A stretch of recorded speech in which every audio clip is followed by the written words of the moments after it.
자, 최근 공매도가 재개되면서 그동안 잘 나가다가 갑자기 무너진 종목들이 매우 많지만 아직까지도 살아있는 종목들이 있어서 하나씩 중요한 자리를 분석해 보겠습니다.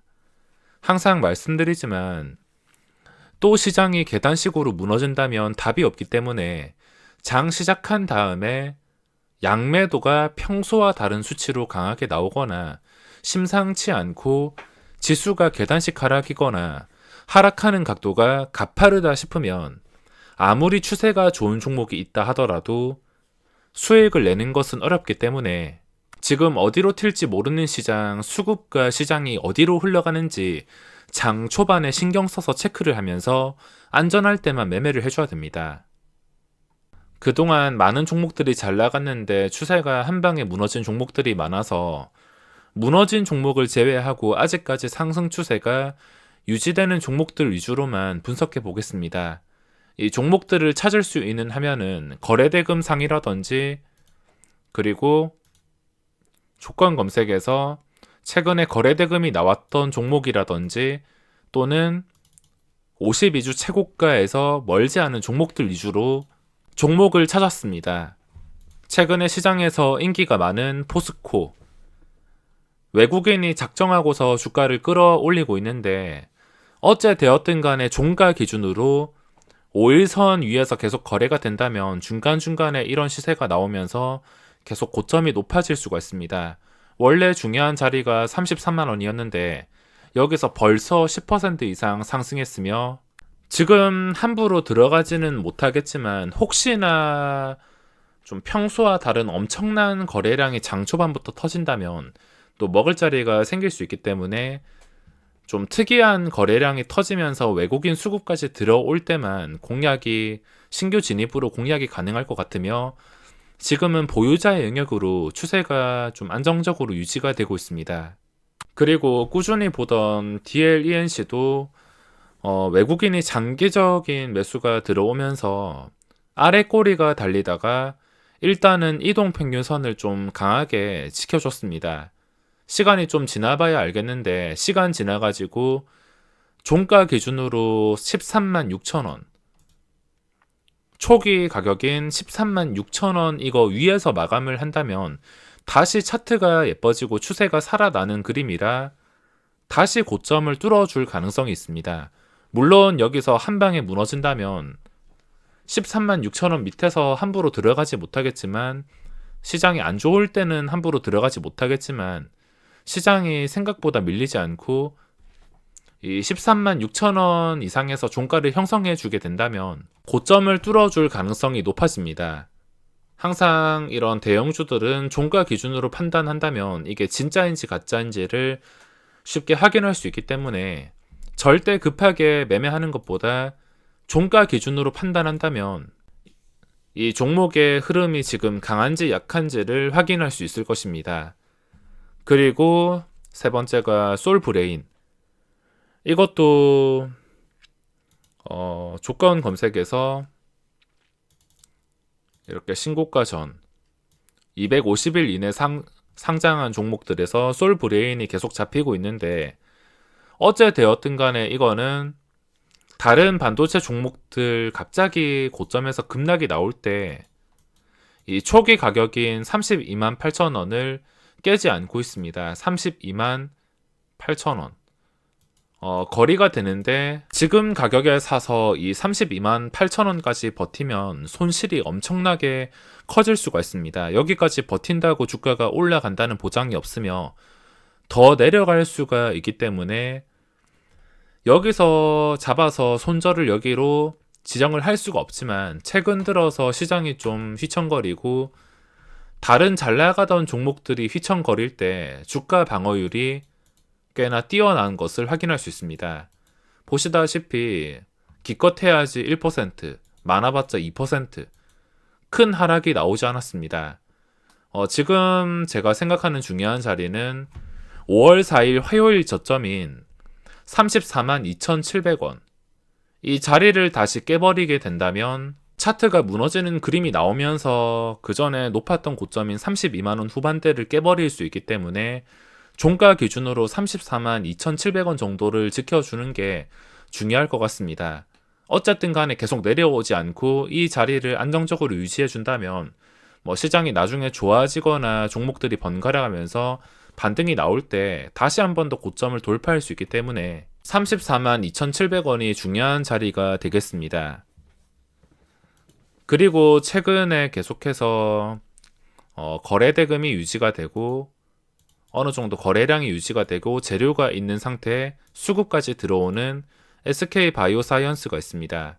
최근 5일선 밑으로 밀리면서 관심을 껐지만 5일선 위로 올라오면서 마감을 했습니다. 장중에 5일선 밑으로 밀려버린다면 매매를 하지 않겠지만 밀리지 않고서 계속 15만 5천원 위에서 거래가 된다면 또 한 번 더 양봉을 기대할 수가 있기 때문에 이 5일선 위에서만 플러스를 유지해주는 상승 호가 창일 때만 공략이 가능할 것 같습니다. 떨어지면은 떨어지는 칼날을 잡는 게 아니라 이 5일선 위에서 거래가 되는 상승 호가 창일 때만 공략이 가능할 수가 있습니다.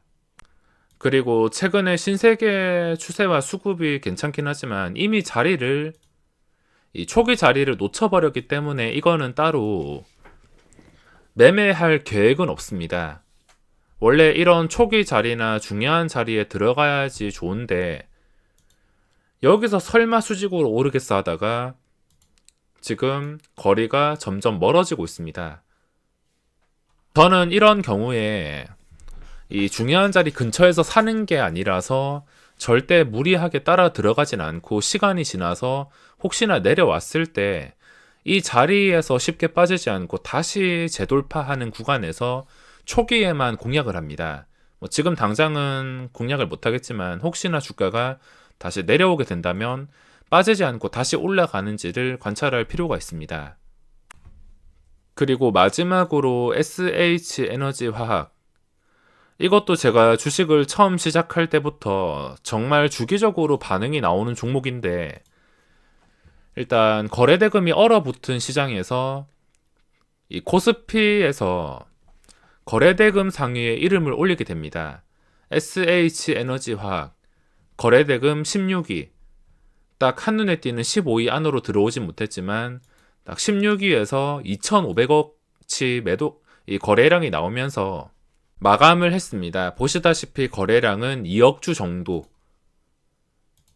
일단 지금 일봉 차트랑 주봉 차트까지는 예쁜 상태에서 마감을 했습니다. 아쉬운 것은 윗꼬리가 좀 달리긴 했지만 어째 되었든 간에 이런 종목은 몸통만 살아있으면 꼬리가 달린 고점이 거리가 그렇게 멀지 않으면 이걸 바로 채워줄 수도 있기 때문에 몸통이 좀 살아있어서 거래대금 상위에서 분류를 하게 되었습니다.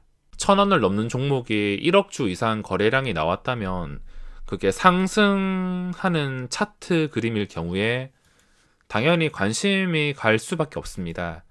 일단 주봉상 봤을 때 지금 중요한 자리는 1170원.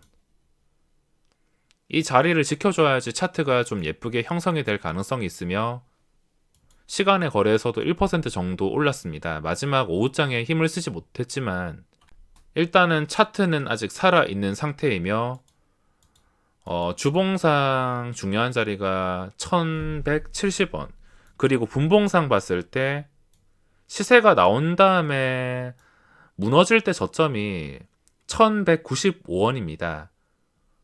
잠깐 밀린다 하더라도 이 자리에서 더 이상 밀리지 않고 계속 위에서 거래가 된다면 또 한 번 시세가 나올 가능성에 대해서 생각해 볼 수 있기 때문에 중요한 자리는 딱 보더라도 쉽게 첫 번째가 1195원이랑 최후가 1170원 정도가 됩니다. 손절을 할 때는 100% 정확한 답이 없습니다. 내가 손절한 다음에 주가가 올라갈 수도 있고 손절을 하지 않고서 계속 버티다가 손실이 계속해서 커질 수가 있기 때문에 이런 중요한 자리를 정해놓고서 이 자리를 몇 번이나 버텨주나. 저도 요즘에 바로 손절하는 경우보다 한 번, 두 번 정도 버티고 손절할 때가 많습니다. 주가가 원하는 대로 깔끔하게 움직이는 경우가 많이 없기 때문에 내가 지정해 놓은 중요한 자리를 한 번, 두 번 깬다 하더라도 그 자리에서 강력하게 지지해주고 반등해준다면 그 반등 상황이 강한지 약한지를 보고서 손절을 결정하기 때문에 중요한 자리만 정할 수 있다면 자유롭게 손절 타이밍을 정할 수가 있습니다. 중요한 자리를 깨면 아무 망설임 없이 과감하게 한 방에 손절을 할 수 있는가, 아니면 한 번쯤은 버틸 것인가, 한 번은 아쉽고 두 번까지 버틸 것인가. 여기에 정확한 답은 없습니다. 수많은 상황들이 있기 때문에 완벽하게 매도를 하는 것은 굉장히 어렵습니다. 지금 시장에서 거래 상위에 올라올 만큼 인기 있는 종목들을 분석해 봤는데, 지금 황금선 밑에 있는 시장, 가장 중요한 것은 시장이 어떻게 흘러가는지 전체 분위기를 보셔야 됩니다. 장 초반에 수급이랑 지수가 어떤 식으로 움직이는지 신경 써서 관찰 잘 하시기 바라며, 시장이 안 좋으면 당연히 매매를 쉬는 게 가장 좋으며, 시장이 떨어지지 않고서 그래도 상승한다면 지난 상승장과는 좀 다르기 때문에 절대 무리는 하지 마시기 바랍니다. 그럼 이번 영상은 여기서 마무리하겠습니다.